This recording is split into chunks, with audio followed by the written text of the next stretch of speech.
বিসমিল্লাহির রহমানির রহিম। আসসালামু আলাইকুম। তো ছিনতাইয়ের ঘটনাটা এখন পুরা ভাইরাল। বিশেষ করে সিলেট শহরের যে ছিনতাইয়ের ঘটনাগুলা। তো কত হইছে করে দিয়েও আমরা দেখছি অনেক ছিনতাই হইছে, অপহরণ হইছে, সিএনজি চক্রের মাধ্যমে হইছে।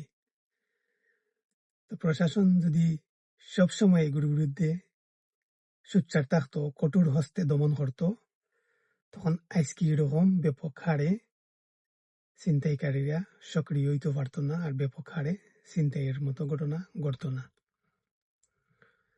তো আমরা রয়েছি কিতা যখন কয়েকটা ছিনতাইয়ের মতো ঘটনা ঘটব আর মিডিয়াত আইব, ফেসবুকত লেখালেখি হইব, ভাইরাল হইব, তখন আমরা প্রশাসনের টনক নড়ব, তখন তারা এইগুলোর বিরুদ্ধে অ্যাকশন নিবা।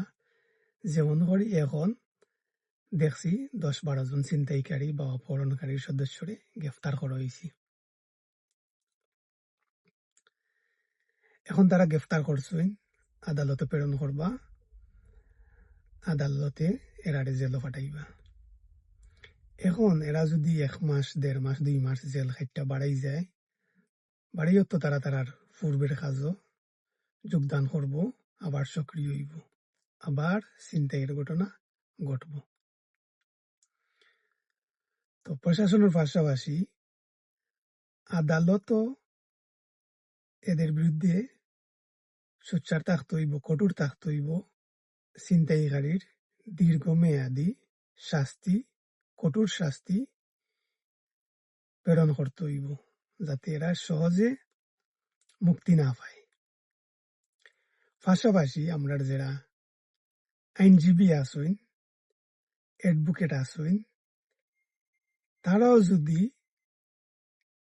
সোচ্চার হইন, এদের বিরুদ্ধে দাঁড়াইন যে আমরা কোনো ছিনতাইকারীর পক্ষে লড়তাম নাই, তখন আরো সুন্দর হইব, আরো ভালো হইব।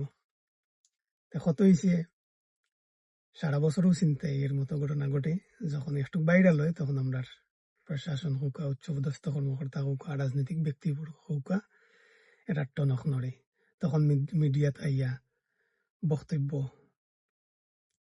দিবা। এই বক্তব্য দেওয়া মানে হইলে মিডিয়া কাভারেজ করা একটা ফর্মালিটি, এছাড়া আর কিছু নাই। প্রশাসন যদি চায় 1 সপ্তাহের ভিতরে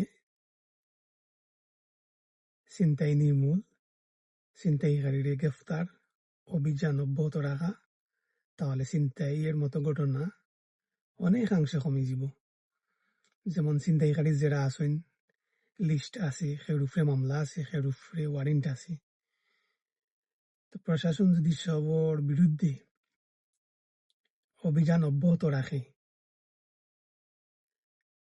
এরা তো গা ঢাকা দিব, এরা শহরও থাকতে পারতো নাই, তারা জান লইয়া তারা ফালাইব।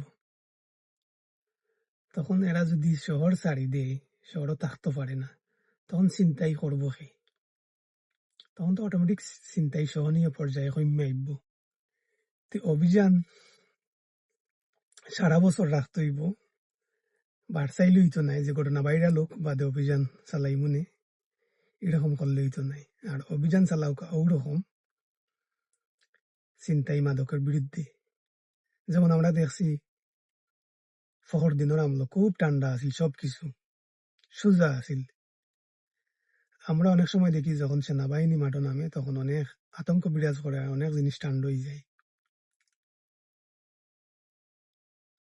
অভিযান আমরা দেখছি আওয়ামী লীগ যখন ক্ষমতাত আছিল, বিএনপি জামাতের বিরুদ্ধে যে অভিযান পরিচালনা করত, যেমন বিএনপির কোনো কর্মসূচি আছে কেন্দ্রীয় পর্যায়ে, এই কর্মসূচি ক্রীড়া প্রশাসন থাকি যে অভিযান চালানো হইতো, গ্রেফতার করা হইতো, গণগ্রেফতার, বাসায় বাসায় তল্লাশি, অভিযান ওরকম করুকা সাদাবাজার মাদকের বিরুদ্ধে।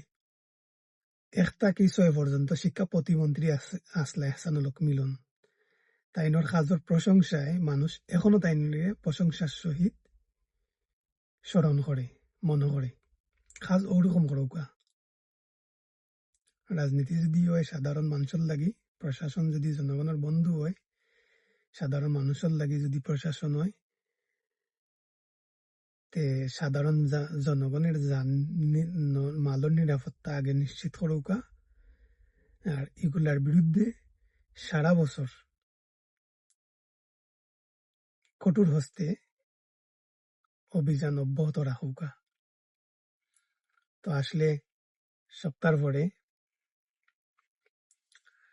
আমরা অনেক সময় অনেক সুবিধা থাকে, অনেক সুবিধা আমরা গ্রহণ করি পাই, এর লাগি হয়তো আমরা কঠোর হস্তে অনেক জিনিস দমন করতাম পারি না। এর লাগি অনেক জিনিস সমাজ থেকে নির্মূল হয় না।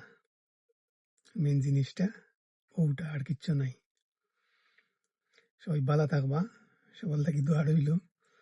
আসসালামু আলাইকুম।